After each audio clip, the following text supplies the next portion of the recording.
ang reyna ng dance floor noong dekada 80 ang aktres na si Pia Moran. Pero dahil sa isang aksidente, unti-unting naglaho ang kinang ng kanyang showbiz career. Kamusta na kaya siya ngayon? Alamin sa aking report. Ang kinilalang Miss Body Language ng industriya, ang sexing komedyana sa mga pelikula noong dekada 80. Siya si Pia Moran noon. Ngayon, eto na si Pia. Tila kasamang lumipas ng panahon ang dating ganda at alindog ng aktres. Ang dating magandang buhay, napalitan ng hirap at maraming pagsubok. Ayon kay Pia, ang pilat na iniwan ng aksidente sa kanyang mukha noong 1986 ang isa sa naging dahilan para lumamlam ang kanyang karera sa showbiz. Sabi niyo, Pia, magpasalamat ka at buhay ka, you're still alive ka na, kasi nakagawa ka na ng sarili mong pangalan eh. Bago ka na aksidente, nandyan ka na, naibigay mo na, at kilala ka na ng tao. Matapos noon, magsimulang maghikahos sa buhay si Pia at tuluyang natukso sa paggamit ng ipinagbabawal na gamot dahil na rin sa depresyon. Ang laking epekto sa buhay ko to. Pero ganun pa man, kahit na nagkamali ako sa sarili ko, I mean, wala akong inagbibiyadong tao, wala akong istorbo, kundi sarili ko lang. Siguro kung wala nangyari sa akin, baka diretso pa rin yung trabaho ko. Hindi na pag-arte at pagsayaw sa harap ng kamera ang pinagkakaabalahan ngayon ni Pia, kundi ang kanyang maliit na sari-sari store at babuyan kung saan siya kumukuha ng kanilang pang-araw-araw. Kung hindi natin alam ang buhay natin, may panahon kaya ako, ang gusto ko lang ngayon, habang nandito ako at nakalabas uli ako, dito sa rehab, sana magkaroon ako ng work, magkaroon ako ng trabaho. Kasi gusto ko rin matulungan ng mami ko. Isa kang extraterrestrial. Sige. Isa kang extraterrestrial. E.T. Okay? In 3, 2, 1, action. Subaybayan ang kabuang kwento ni Pia Moran at ang katuparan ng kanyang kahilingan bukas sa Wish Ko Lang pagkatapos ng Star Talk at bago mag-24 oras. Kinasuhan na ng NBI at ng Pag-ibig Fund ng kumpanyang Globe Asiatic. At dahil po yan sa umano'y anomalya sa isang proyekto nila sa pabahay. Sabit din ng isang empleyado mismo ng Pag-ibig, nakatutok si Lia Manyala. Nahaharap sa reklamong syndicated estafa ang chairman of the board ng Globe Asiatic na si Delphine Lee dahil sa panloloko umano sa Pag-ibig para makautang dito. Bukod kay Lee, 15 iba pang matataas na opisyal ng Globe Asiatic at isang abogado ng Pag-ibig ang nahaharap sa asunto. Aabot sa 6.3 billion pesos ang naipautang na pera ng Pag-ibig sa Globe Asiatic para sa Severa project nito sa Mabalacat, Pampanga. Kamakailan natuklasan ng Pag-ibig ng mga ghost buyers at hindi talaga Pag-ibig members ang napautang nila. 1,000 plus buyers are fraudulent or fictitious. They use fake TIN ID cards, birth certificates, marriage contracts, false identification cards. Una nang inimbestigahan ng Senado ang anomalyang ito. Sa pagsisiyasat pa ng NBI, natuklasang may kasabwat na empleyado sa Pag-ibig ang GA para mapeke ang mga dokumento. Isang attorney Alex Alvarez ng Pag-ibig ang umamin daw mismo sa NBI na siyang nagnonotaryo sa mga peking dokumento kahit di na personal na humarap ang mga taong nakapangalan sa mga dokumentong yon. We have processed already more or less 300 affidavits, 300 borrowers. Ito yung mga tricycle drivers, jeepney drivers, tindera sa palengke, mga unemployed. Yung tinatawag ni Delphine na other special working groups.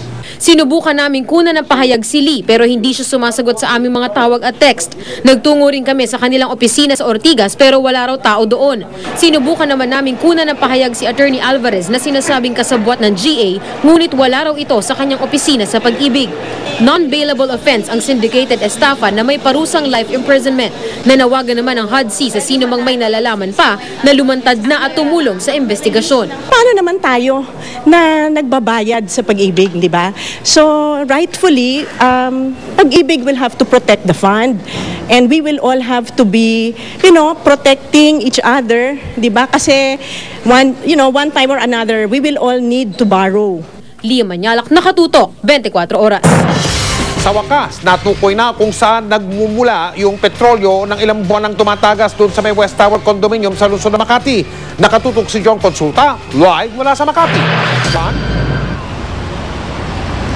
Mike, pasado alas 5 nga ng madaling araw nang madiskubre ng mga otoridad ang pagtagas o leak sa pipeline ng First Philippine Industrial Corporation o FPIC sa kabaan ng Osmeña Highway dito sa Makati City. Ang ilang buwang misteryo kung saan galing ang petroleum liquid na tumatagas sa West Tower Condominium sa Makati nalutas sa pamamagitan ng paghuhukay na ito. Sa kanto ng Osmeña Highway at Bonifacio Street, nakitang tumatagas ang likido mula sa pipeline ng First Philippine Industrial Corporation o FPIC. Wala pang 100 metro ang layo nito mula sa West Tower Condominium. Ang tagas ay nakita sa tulong ng National Institute of Geological Sciences. Ang ginawa namin, gumawa kami ng exploratory wells parallel to the pipe between the pipe and the West Tower. And then 2 days ago, nakita namin na some of the wells, ang lakas ng tagas nung may vapors po siya at saka may diesel fuel. Okay.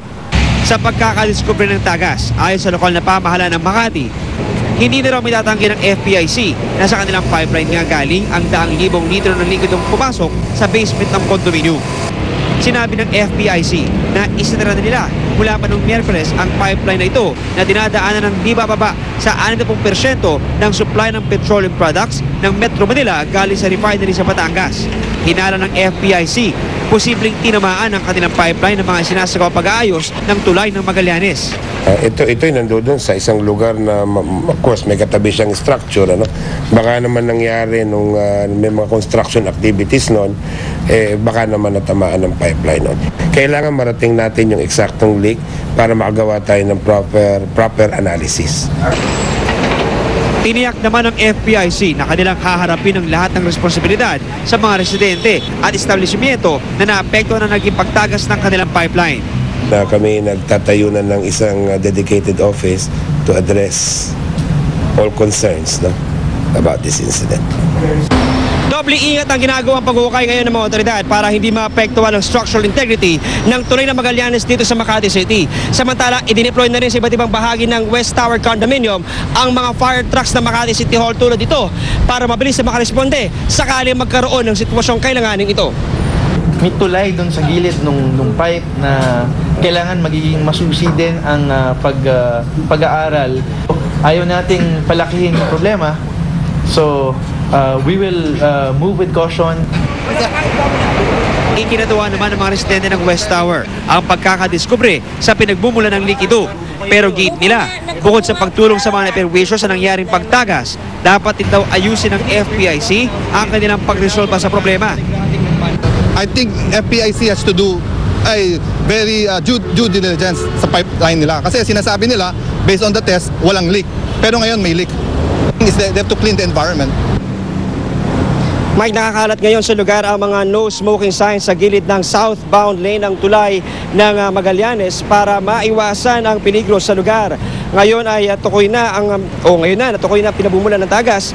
Umaasa ang mga otoridad na maayos ang problema sa loob ng 1 linggo mula ngayon. Mike? 1 linggo, John?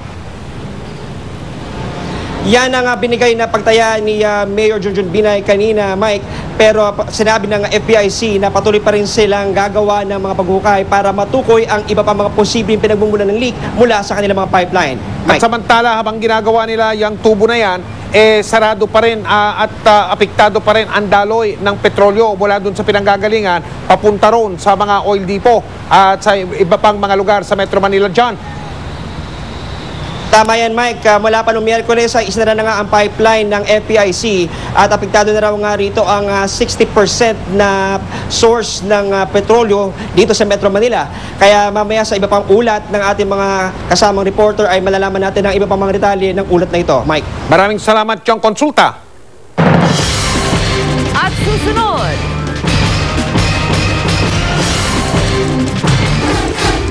ilang pambihirang ahas na mataan sa kauna-unahang pagkakataon sa Catanduanes. News team ng GMA Iloilo pinagbawalang mag-cover sa loob ng polling center sa Capiz. Nakuyog pa. At 5 estudyante sa Zamboanga, sinapian daw ng espiritu ng estatwa. Tuloy ang pagtutok dito sa 24 oras.